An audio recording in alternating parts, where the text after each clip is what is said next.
What's up, everyone, and welcome to episode number 15, season 1, episode 15, Director's Spotlight. We are, of course, going through the entire filmography of Steven Spielberg, and I am your host, Nate. I'm joined by my co-host, Alex. Hey, how you doing? And Evan. Hello. And we are moving through the years, guys. We're now in the 90s. We've done a couple of the first two 90s movies, which was Hook and then Jurassic Park. And we are now still in the year 1993. So 93, a crazy year. I don't think that any director ever had a single better year than Spielberg had in 93. Someone could correct me if I'm wrong. I don't think it's ever happened. The only thing I could come close, I think, would be Jim Carrey's 90s run. In terms of actor, that's what I'm saying. Well, I mean, in terms of picking a specific year, 94. I think he had three movies in 94. Yeah. Because he had Dumb and Dumber, The Mask, and Ace Ventura, I believe. Yeah, I think those were back to back. Yeah. And those were hits. Yes. Acting wise, sure. Directing wise, none. No. I can't. No. Not just coming how out many directors come out with two in the same year? Not many. Well, Spielberg has done it like 5 times. But yes, you're right. Other than him, I'm sure there are. But it's like the impact of the movies that came out. You have one of the most popular films of all time. Right. And then we have this one, which we're going to get into the box office and awards, a big success as well. And many consider this to be his greatest film of all time. So we're going to be talking about Schindler's List. Now, I know, Evan, this was a first-time watch for you. Yes. Okay. And Alex, you said your Angelina likes this movie. Your wife likes this movie. My wife is very big in World War movies. Anything World War she'll watch and she likes. So for me, I didn't really get to see this movie until the 4K came out.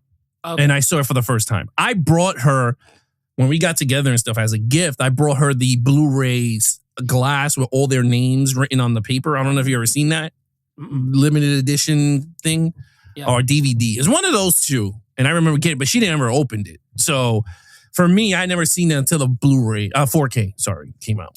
Okay, so this is only like probably a second time. Second time, yeah, watch. Okay, I did not see this movie until maybe 2018, I think was the first time. It was one of those movies that I was always like scared to watch. I was just like, I don't know if I want to watch that. Just knowing the subject matter.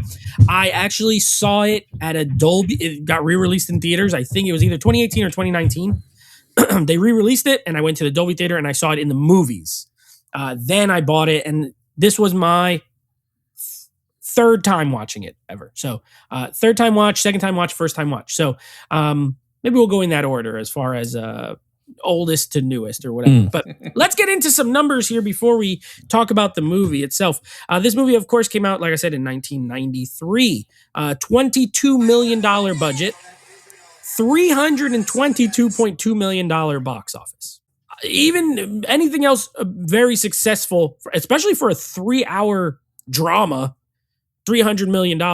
Pretty rare you see that nowadays as far as a movie like this making this kind of money. But, different time. This has a 98% critic score on Rotten Tomatoes and a 97% audience score. I would genuinely like to know who thought this was a bad movie. Because it's like, as far as reviews go, maybe it was a tough watch. Maybe it was, but who thought it was actually bad? I'm interested. There's always something. Wouldn't the average be like you give it a 94 and someone gives it a 96 and then someone gives it a 99? No, so how Rotten Tomatoes works is when it accumulates the reviews, any positive score counts. So like, let's say they score on 4. If you give it a 2.5, it counts as a positive review. Anything less, or if they're on 5, 2.5 or less, whatever. And then it just adds them. So what this means is 98% of the critic reviews that they have were positive, which means 2% were negative. And I'm like, who did that? I don't know. Either way, doesn't matter. I think I bet you I know who did it. Okay. Who did it? People who might have thought that Steven Spielberg did not respect the subject matter and maybe glorified it a little too much. And I bet you people who looked at it going that it was not made by a person who went through it, or not went through it because he's Jewish and knows it, but it was a perspective from one side and really not the other side. I could see like some people being that kind of negative. I wouldn't put it past them. I think you could be right. Yeah. Absolutely could be right. Especially if they're including modern reviewers. That absolutely could happen. Okay, awards, a bunch. This had 12 Academy Award nominations. And it won 7, including Best Director and Best Picture. So this was his first ever Best Director win. And it won Best Picture. I think this is his first movie to win Best Picture as well. So we are 15 movies in his 15th film. He got the 2 big awards there. It won a bunch of other ones. Score. John Williams won for Best Score. I believe it won for Screenplay. It did not win for acting, but both Liam Neeson and Ralph Fiennes were nominated for lead and supporting actor, respectively. So it got a ton of award love. So critically, very well received, box office, let's go. Yeah. It had wins for Best Picture, Best Director, Best Adapted Screenplay, Best Cinematography, Best Film Editing, and Best Original Score, Best Art Direction, but it lost to Best Actor and Best Supporting Actor. Those 2 lost, which was Ralph Fiennes and Liam Neeson. And the winners of those were Tom Hanks for Philadelphia and The Fugitive, Tommy Lee Jones. That's it. I mean, I'll be honest. When you say that, I could see the Tom Hanks one for Philadelphia. I mean, he's great in that movie. And Liam Neeson's great in this, but he's great in that. But as much as I like Tommy Lee Jones in The Fugitive, Ralph Fiennes in this movie, well, we're going to talk about it when we get to the review. But interesting pick for me. Okay, let's talk about some fun facts. Let's go over some history of the movie, and then let's get into the review. So ideas for a film about the I'm going to try to pronounce these words, and I apologize if they're wrong. The Schindler-Juden, which stands for Schindler Jews, were proposed as early as 1963. Poldek Pfefferberg, one of the Schindler Jews, made it his life's mission to tell the Schindler story. Spielberg became interested when executive Sidney Sheinberg, who, of course, from Universal, pretty much gave Steven Spielberg his start and everything, sent him a book review of Schindler's Ark. Universal Pictures bought the rights to the novel, but Spielberg, unsure if he was ready to make the film about the Holocaust, tried to pass the project to several directors before deciding to direct it himself. I could see that. Probably a monumental thing to take on, especially as a Jewish person. Yeah. Ended up taking it himself. Principal photography took place in Krakow, Poland over 72 days in 1993. Spielberg shot it in black and white and approached the film as a documentary. Cinematographer Janusz Kaminski wanted to create a sense of timelessness, and John Williams composed the score with violinist Itzhak Perlman, who performed the main theme. One of the most famous, honestly, main themes that I know of. It's recognizable. If you've seen the movie once, you hear that music, you know what movie it's from. And then last but not least, Schindler's List earned multiple accolades, including 7 Academy Awards, 7 BAFTAs, 3 Golden Globes. It's often listed as one of the greatest films ever made. The film is deemed was deemed culturally, historically, and aesthetically significant by the Library of Congress in 2004 and selected for preservation in the U.S. National Film Registry. And in 2007, the American Film Institute, or AFI, ranked Schindler's List 8th on its list of 100 greatest American films. So this is a well-regarded, well-respected movie. We'll try to do, we're just going to give you our take on it. I'm not a film historian, or I like movies. Alex likes movies. Evan likes movies. And he likes history. Evan likes history. He's a historian, but a regular historian. It's going to be an interesting take from all of us. I'm interested to see what everyone has to say. I'll go first. Like I said, we'll go in that order of seen it most to seen it least. Evan, I want to get your kind of perspective last as a first time watch. So this movie is, to me, and that is how I always describe it to people. To me, while Jurassic Park is not just my favorite Spielberg movie, but it's my favorite movie of all time, to me, this is his sort of masterpiece movie. It doesn't mean it's my favorite, and it's just not the kind of movie that I think most people would have on a favorite list anyway. Unless they're just a, pure cinephile. Me, I like all types of genres. I like horror and action. This is a heavy drama, shot in black and white. The craft, amazing. Spielberg, I really believe, like I said, it's his masterpiece. I don't think he's been better directing wise than this movie to this point, to 1993. It looks incredible. The black and white, I think, was a good choice, to be honest, especially in the 90s where that's not very common at all. I think it was a great choice. The scene with the girl with the red coat, it makes that scene even more impactful. That's the only thing in color, right? Is like her jacket and all that. By the way, one of the most stressful scenes I've ever watched in a movie in my life. Every time, and I know it, and I've seen this 3 times now, and I know it's gonna, and it still stresses me out every single time. Performances, amazing. Liam Neeson, people, I think, especially if you're a little younger, or maybe you don't, you only know him from like Taken and After. I think a lot of people know Liam Neeson as old action guy. It is what it is. They don't know a lot of his movies before Taken. He's amazing in this movie. I think his performance is great. I think this shows what kind of actor he was when he was kind of, I mean, his prime lasted a while, but really in his prime. Well-deserved Academy Award nomination. Ralph Fiennes, the devil in this movie. Absolutely a despicable character. An amazing performance. Ralph Fiennes is like, I don't know, he's good at villains. Because you got this, you got Voldemort. He just got a face of like a bad guy, but he's such a good actor. I think his performance is great. Ben Kingsley, always reliable, especially here in the early 90s. I mean, he's fantastic. It's a movie that is tough to watch. I don't walk around like recommending like, oh, you should watch Schindler's List if you have a free Saturday. But I do think if you love movies, if you love history, I think it's an important movie is what I'm trying to get at. I don't think it's an entertaining one. It's not. There's no entertainment value in my opinion, but it's an important film. It's a great film. The score by John Williams.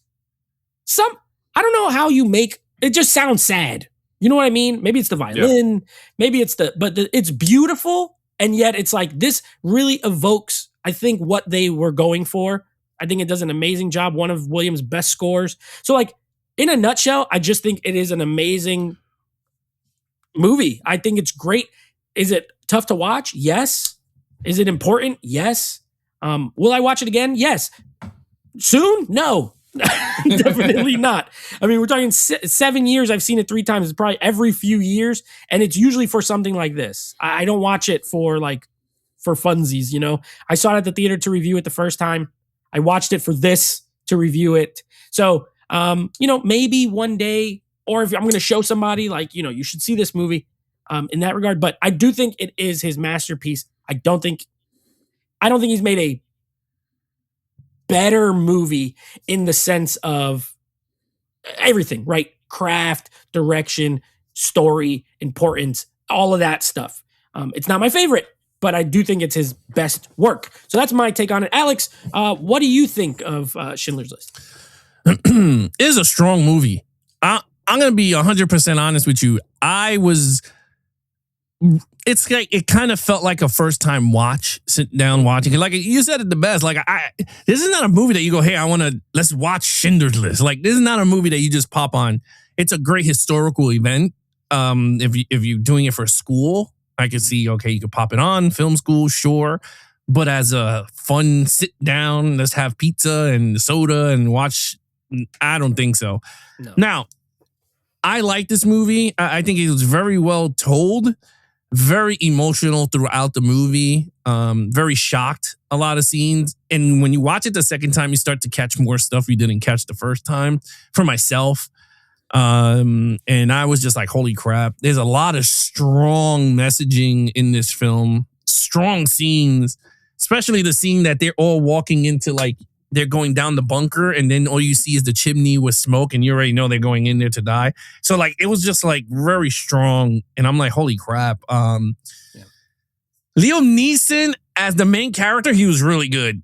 Very good. Ralph Fiennes was really good, but he's not in the movie the whole time. And I think that's the reason why he lost the supporting actor and went to Tommy Lee Jones. Because Tommy Lee Jones was in the entire Fugitive movie. Like he's hunting down Harrison Ford. So I could see why they went down that route, but Ralph Fiennes played his character to the I mean, you hated him, especially when you see them hang his ass at the end with the photo. You're like, hell yeah. But like, I mean, literally, you're just like, I agree. Yeah, you're just like, good. They caught his dumb ass. So, but I did like, I mean, it was very emotional. I think the ending for me is what there's two parts that hit me was when Liam Neeson was seeing the people being carried into the burning flames or whatever it was called, like the burning, when they were burning all of them. And he saw the little girl with the red jacket. And that's when he was just like, oh, I got to save as many people as I could and that's when you see him starting giving up all his money and his wealth and everything. And I think to me, the ending is very powerful when they made him that ring. And he was like, this car could have saved 10 more people. And this pin could have saved 2 more. He was like, I could have saved more. He breaks down and crying.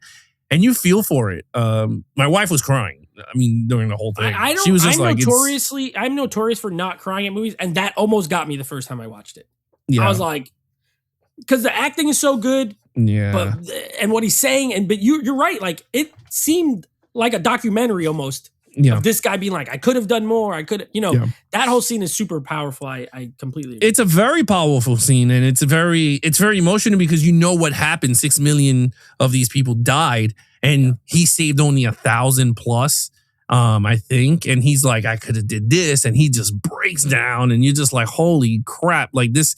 I mean, and again, we were never there. We never, God willing, go through something like this. But I'm just saying is that scene is just so powerful how all these people viewed him as a savior while he did not. He was just like, he went from war profiteering and that's all he wanted was just to make tons of money, bang women, but then he just started to see they just started treating people like shit. And he's like, no, this guy, we got to fix this. And he became a savior when he did not want to be a savior. And and another scene that was very powerful that I was just like, oh man, was the scene with the train that he's spraying them with water and they think he's doing it on purpose, giving them hope. And he's literally saving them so they don't die of heat in those train cars. That's a very strong, strong thing. And Ray Fiennes looked like he was getting it, but he just didn't care at that point. He just didn't. It's a very strong movie. I mean, you're right. The only thing I asked my wife was like, what the hell is the symbolic thing with the girl? Like, I didn't get it. She explained it to me and I was like, oh, okay, I get it now. And I was just like, wow, it's a very strong. I love that it was black and white. I think I agree with you, Nate. I think if it was in color, I don't think it's as impactful as the black and white version would have been. And I think because when you see the chimney with the smoke and the ashes coming down and he's wiping his hand on the car and he knows what it is. And everybody in the audience knows what that ash is.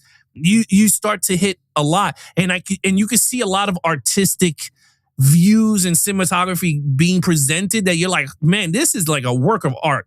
I mean, regardless of the message of the movie, the way it's presented to me is what made this movie so on its pedestal on its own. Like for me, it's one of the best, not mockumentary or whatever. I don't like to use that word, but it's like one of the best historical drama. Yeah, I think so. It's one of the best depict because like even the scenes that I'm gonna get choked up, but when you see the families hiding and then you see all of them running in and then you see from a wide angle shot all the lights of the machine guns hitting and you already know they killed everybody in those apartments and stuff.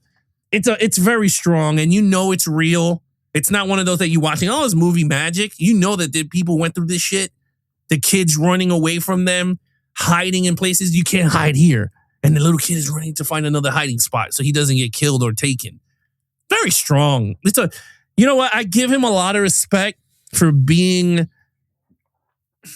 he's part of that culture, the Jewish community and stuff. And to take on a movie that people got slaughtered and he has to tell a story. And I'll say this because Evan said a good point and I'll let him go. Is about the critics making it seem like since he's a Jewish person that it was saying it on this side and glorifying and all this.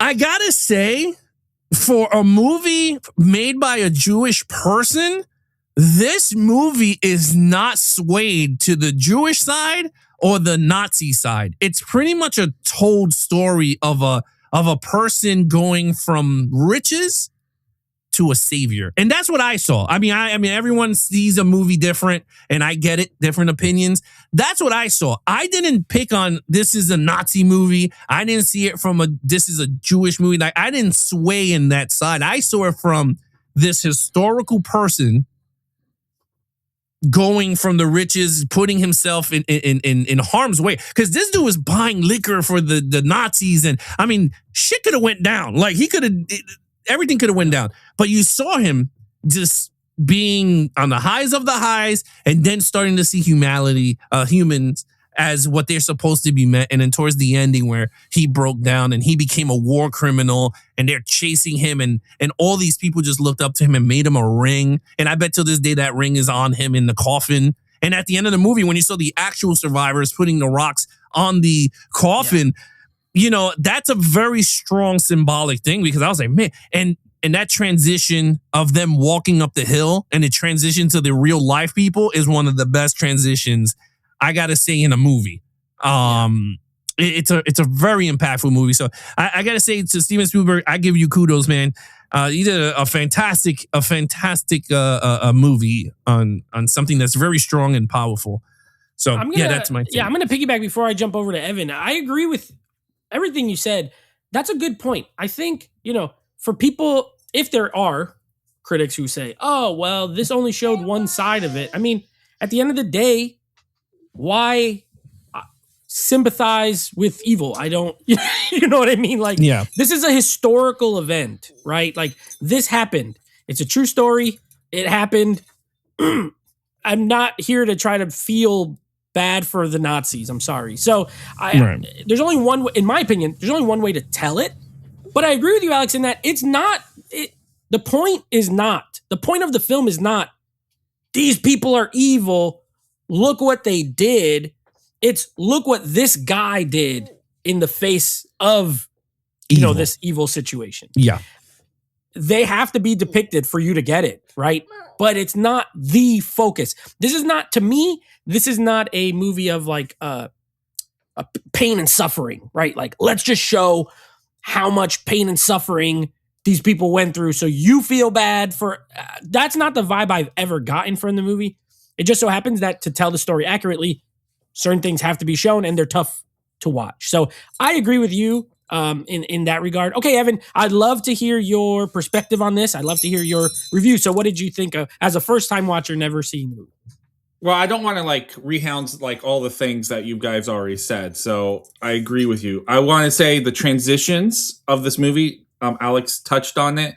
The beginning transition and the end transition are amazing. I love that it goes from color to black and white, because we do have that. The bookends of this movie are color, and I think that symbolizes like there's no hope, there's no joy, there's no nothing in this time period. Like, everything that we enjoy is ripped out from it. So we're going to get this black and white telling of the movie.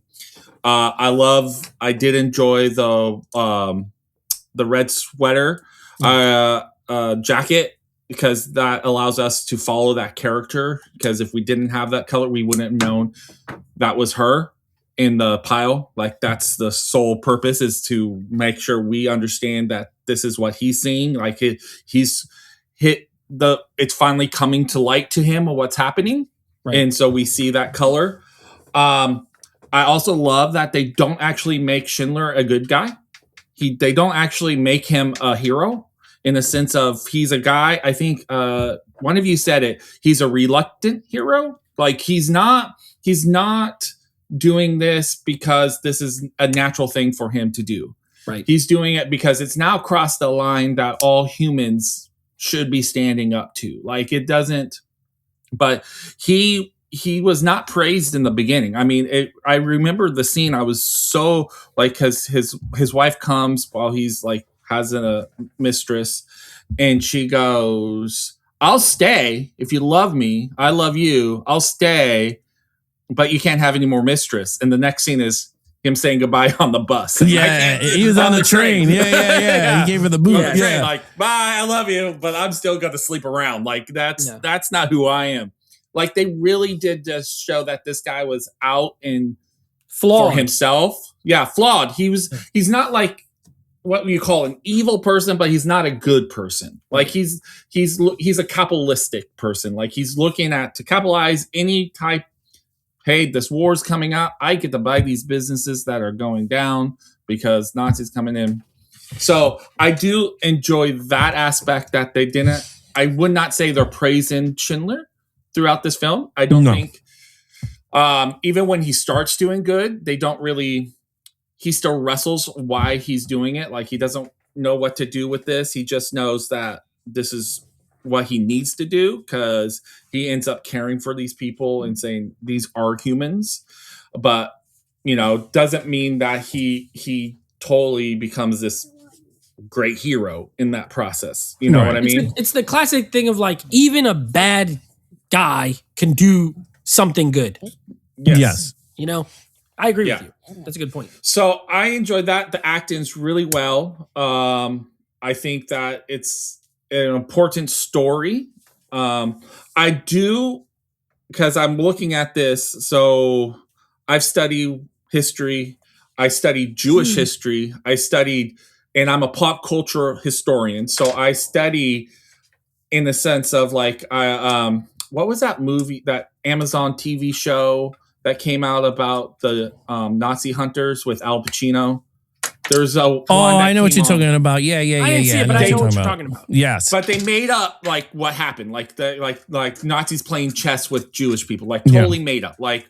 And it's so like Inglourious Bastards. It's like a history, but not really. No, it's not really. Yeah. So they make it worse than what it is. So like I actually started to write a paper, never like try to publish it, but I started to write a paper about what happens when you take like real things and add fictional stuff, and how does that do to our psyche of historical events and culture. So this is something I dabble in. So I think for the movie that came out in 1993, this is a perfect film, because we have to remember there's not many Holocaust movies coming out at this time. There's not many people actually still studying the Holocaust at its time. And so, I mean, even if it is, they're mostly foreign films, but America is not really covering this topic as this widespread. I'm trying to think, and if they're covering it in the Holocaust is happening in the background. Like you have in World War II movies, that's those are different movies. That's happening. We have those have existed since the 50s or 40s, even the wars. Yeah, but they're not tackling this topic correct the way this movie is. So I think it's important that that's it. But as you study it and grow, it does at the moment that it leads to the conversation of that I would say this is my one flaw of it. It doesn't do the buildup of how it got to this point. Like it kind of does in the beginning where we're like going, oh, they're not really going to do that. Like we kind of see that while they're like being moved to the ghettos or we're doing that. But like that rise of this hate doesn't really, this movie doesn't cover it because it does zoom in. So I'm saying like in 1993, I don't think they could make that movie because that's like too big of a topic. But as you watch over time, it does, when you start seeing it, it doesn't like I have more questions. Like when I'm watching, I go, what is the point of like, at the end of the movie, I'm like, what am I supposed to do? That's going to be my main criticism. Like I go, okay, I watched it, but I now don't know what to do with this information. And besides saying this just happened and which is important, but like sometimes with movies like this, it's like going, hey, what can we do to prevent it? What can we do to reconcile things? Like there's other movies that we tackle that we go like, I know we haven't covered it because you called it a masterpiece. And I think, and I agree that it's really good, but because we haven't covered it up to this point, but Saving Private Ryan, like I would say does what I'm saying, criticizing, and that's why I'm only going to talk about, is we're supposed to honor those soldiers that came before us. Like, let's remember what they did. Yeah. So we want to honor them and make sure we don't forget what they did. Like, that's what that movie's asking. Yeah. And I feel this movie kind of falls short of what am I supposed to do with this right now? It doesn't hold, but I think but I'm trying to say is, but 93, I think it did the perfect thing because it's exposing people to it. So it's like one of those weird criticisms. It's like going, I don't think I would have asked him to change anything when 93, but it's like I'm watching it now, so it's really hard to say what I'm trying to say. Does that make sense? No, I see what you mean. This is what I got from it. I totally understand what you mean, but I think the whole purpose of the film to me is pretty much it's like you reading a textbook, like when you in school, right? When you're learning about an historic event. Yes. Right? Like, I think Steven Spielberg put it in that way because I don't think the film was supposed to sway you side to side. It's just giving you a narration of who Schindler the person was to these Jewish people. Yes, so that's what I think I'm getting. I mean, I could be wrong, but that's what I depict. You would be right, because as people like me, we hate historical textbooks because they don't. For instance, I would say our biggest disservice to society, I know totally about World War II, is we talked about the Holocaust and the men who fought it, but not the rise of dictators. Like if you go to high school, and I remember we did not talk about the rise of dictators. We didn't talk about the rise of authoritarian. We didn't talk about how the world got to this place, except for saying the French, this thing happened, World War II and World War I, and then boom, this allowed Hitler to rise, and boom, you just have that. Like we don't do that. And I think that's where that movie, watching it in the historical context, why I understand some criticism towards Spielberg of what he says and going, because it does, I wouldn't say glorifies. No, it does. If I could jump in, because I see what you're saying. I find it difficult. That movie would be 6 hours long. Yeah. And so maybe it works as like a miniseries, or something more involved. Because I see what you're saying, like what you're getting at, in the sense of even this film, like you're plopped in. You're not, plopped in, yes. Yeah, you're plopped in. Like, this is the time we're at. Certain things have happened. These are the people and this is the time. And it does not give you all the history of like, how did we get here? I agree. No. Yeah, I agree. On the other hand, though, I don't think it ever set out to do. I feel like I would agree it would be more of a critique from me if it was trying to do that, but I don't think it is. So it's like, I can't hold it against it because it's not even the movie they're trying to make at all. So why am I going to be like, you should have? Like, I'm not trying to hold it against the movie. What I'm trying to say is that when people watch this and we say this is the Holocaust movie you should watch, I think that's a disservice of describing. This is not it's a biography movie. It's a biography of Schindler to understand, or this could be an introduction to the Holocaust, but this is not, because I see it so many times, like number one Holocaust movie or number one thing to understand. This is not that historical science. I think it's a very good introduction. So I think what everyone said here is correct. Like, but I just wanted to put that out there because I think that's where some criticism comes, is because of how other people praise this and put it up there and like going, well, no, that's just a part. That's just limelight on this. It's not the whole story. There's so many other stories. I see what you're saying, and I would agree with you. Yeah, I would agree with you in the sense of this is not the story of the Holocaust. Yeah, like the one. I do think it is the greatest movie set during the Holocaust. I don't think there's a better one, but it's not the focus, right? So I agree with you in that regard. There probably is some sort of like PBS documentary or something that is like, if you want the history, it's probably better, honestly. Narrative film, though, I don't know if I don't know of any off the top of my head that are. I personally feel like I agree with that. I think the problem is like, let's just say if Steven Spielberg decided to go down the route and show exactly what they did to these people. Like, he could have made a documentary. Yeah, he could have made a documentary style showing like what they did to these people, where they experimented and did all this stuff. I personally believe it'll get a lot of backlash from a lot of the society in terms of, remember when Passion of the Christ came out and Mel Gibson got ripped because they showed Jesus getting torn the floor up? Yeah. Oh, you mean the Passion, not Passion of the Christ. Does that say that? The Passion of the Christ. one's Passion and one's Passion of the Christ. Martin Scorsese does Passion of the Christ. Mel Gibson does The Passion. No, I thought it was Passion of the Christ. Mel Gibson's movie is called The Passion of the Christ. Yeah. Scorsese's movie is called The Last Temptation of Christ. Oh, that's it. Yeah. I'm totally confused. Yeah. Yeah, The Passion of the Christ, where they show him getting torn up with the cat claw whip. You know, people got crying. And so imagine if they showed like what's good.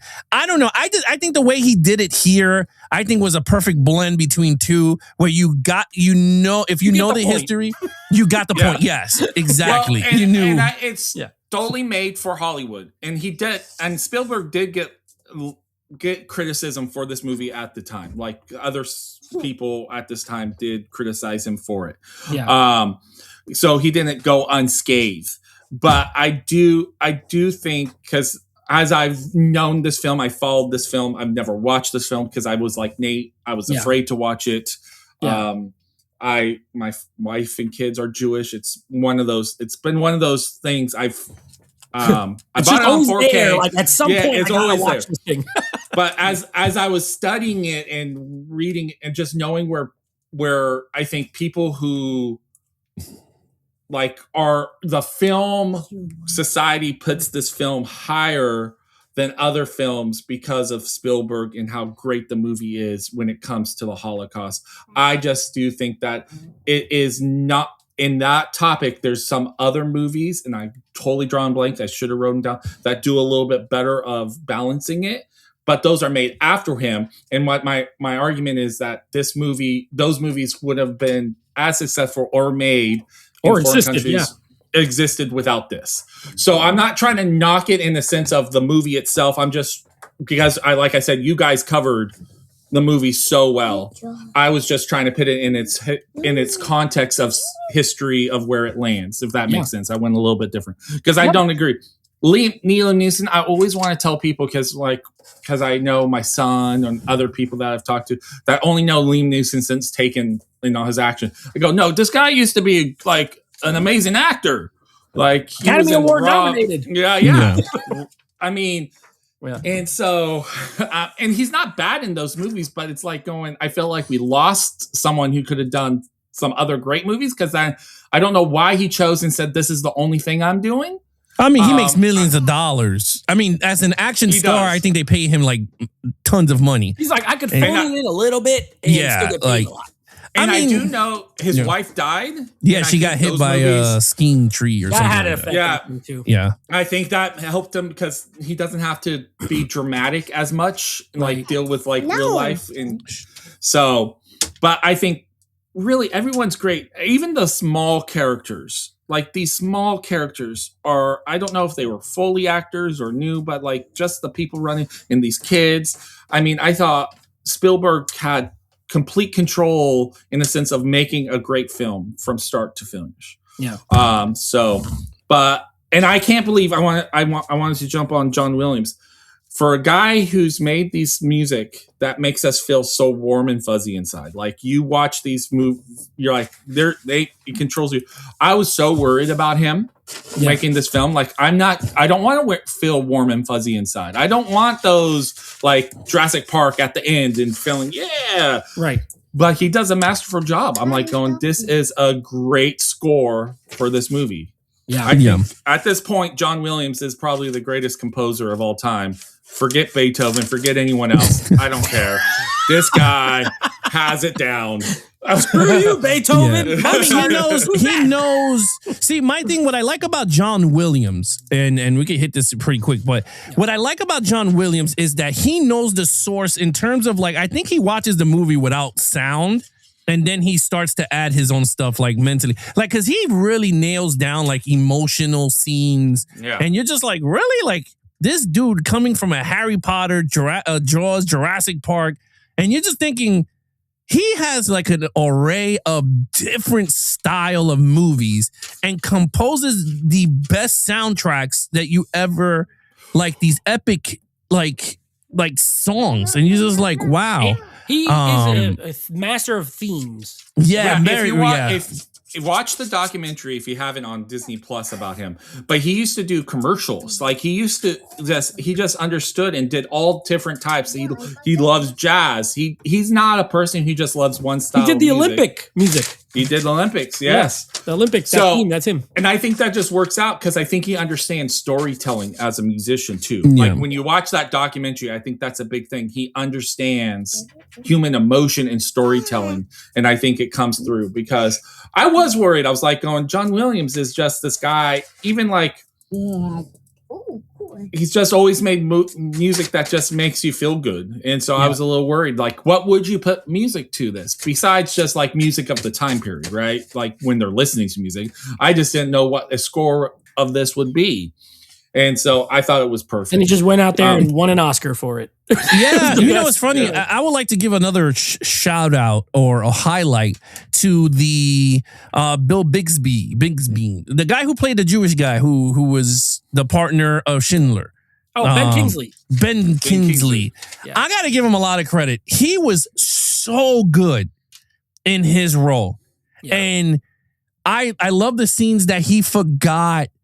Like he forgot his passport and he's on the train and Schindler is just running and he's like, I would get the Fuhrer and all this crap that he was saying. And I was just like, wow. He was like, 5 minutes, you would have not been here. He was like, I'm sorry. Like that stuff was like really strong. He was really good in the movie though. He's amazing. He reminds me of my dad. Every time I see Ben Kingsley in a movie, he looks like my dad. He's just like Gandhi to me because that's how I remember in school watching Gandhi and that's Ben Kingsley. But I think it's a great film. I hope I was trying to explain myself because it's not so much the criticism of the film, more because I think where it lands in context. Yeah, I do want to give... I'm sorry. I was going to say, I think your point, for anyone who might be confused, is if you want a more in-depth depiction of the Holocaust, specifically, how it came to be, how it got there, there are other movies that do that better than this movie. That's what Evan was saying. Yeah. So what I do because I read history and do that. Some history books are not giving you a full history of an event. So there's some history books, like let's take the American Revolution. American Revolution giving you everything. It's like 900 to over 1,000, maybe 3 volumes wide. That's their whole goal, trying to cover every topic, but nothing in depth. Right. Then there's other books that might cover the southern states during the American Revolution. All they're going to focus is on the southern states and knowing that there's another person writing northern states in the American Revolution. Like no historians writing history books in a vacuum. They're hoping another history is covering other topics, and that's what this movie is. This movie, and this is for us as film, is not it's not the only film. It's made for telling you this story, and it tells this story perfectly. Right. Yeah. And that's where I want to land. I do want to give you a very interesting fact because I love Disney and I want to pull it too. So Disney first opens and they have that train that goes around Disneyland, like the old steam train. They used to do the barn style cars. It was not the sit down doing it. It was you stand in the barn, but no one rode it because it reminded them of all the pictures of all the Jews in the Holocaust riding in those cars. So Walt Disney had to change how the cars looked. So then they turned into the sitting down and took away the barn style because Walt Disney was going for authenticity, saying these are what trains look like and transported things. Yeah. But when people came to the park, they're like going, I ain't getting these are. I'm not getting in that. It reminds me. So I don't like the vibes. But when that, because I knew that fact. So when I saw this movie and how that plays into it, I could understand the people from 1955. Right. When this would have only been like 10, 12 years after. Yeah. Not even. I mean, yeah. So those are the images they were seeing. Yeah. It made sense of why it didn't play well. And that's funny. Yeah, that's interesting. I never knew that. I mean, I know the Disneyland Railroad and all that, but I never thought about that. Good fun fact. We add it to the list. Yeah. All right. Yeah. That being said, let's wrap it up. Scores for me, a 10 out of 10 movie. I don't have any. I'm not gonna give it a 9 or nothing. It's a 10 out of 10. I think it's a masterpiece. Flawless in my opinion. Alex, what do you have? I gave it a 10. Yeah, it's a flawless. It's I don't know. It's one of the, I can't say best, but it's really good. It's a very good movie. Very well done. All right, Evan, what do you got? That's a 2. No, just joking. It's a 10. 2. Okay. No, 10 out of 10. 10 out of 10. 10 out of 10, 10 out of 10, 10 across the board. A couple of movies have gotten the score from us so far. We'll add this one to the list. It's going to be interesting to see where it ranks when we get to the ranking. Can I just want to say something about the ranking, because I'm doing it like as we go. Same. I cannot stand it because you have these like war movies, and you have these like very historic going up against Jurassic Park, E.T., Jaws. Yeah. I'm like, can we have like 2 rankings, like his historical movies versus his like Hollywood blockbuster movies? It's tough. It's tough. It's like, okay, and then I have like 4 10 out of 10s. It's like, I'm just making up criteria as I go. It's like, which one do I like? And this one, for example, I won't say where it is, but it's like, it's so good. I feel weird putting other things over it from a movie perspective. What's better? Almost nothing. So it's like, it's hard. I agree with you. Well, for me, this one threw me a wrench because before I'm going, I've been kind of secretly ranking of which ones I watch the most, like in rewatch. But this one, I'm like going, well, I'm never going to watch this like you stated, on a regular basis. Right. But it's an important and really great film. Yeah. So it does not deserve to be in number 20. And it won Best Picture and Best Director. Yes. And it's like, okay, well, that's probably better. But anyway, the ranking is going to be a lot of fun. We're about a little under halfway through. Next up is going to be episode 16, which we're going to jump forward. After this incredible year of 93, he took a 4-year, it took 4 years before a new Spielberg movie. We're going to be at 1997 with The Lost World, Jurassic Park. So the only sequels he had done to this point was Indiana Jones. This is a now sequel to Jurassic Park. I can't wait to talk about this movie because it is, I wouldn't say divisive, but it kind of is in the grand scheme of like the Jurassic series. You will get all over the place, ranging from it's the best sequel to it's one of the worst sequels. Yeah. No one says it's better than the original, but most people will rank it. So I'm interested to see what you guys think. I have not, I rewatched it for the ranking. So, I'm looking forward to seeing it again because I like this movie. So I don't know. It's weird because my son watches 1 and 2 a lot. Okay. Like he likes part 2. Yeah, it's weird. He likes part 2, but I'm like, okay, I got to watch it again.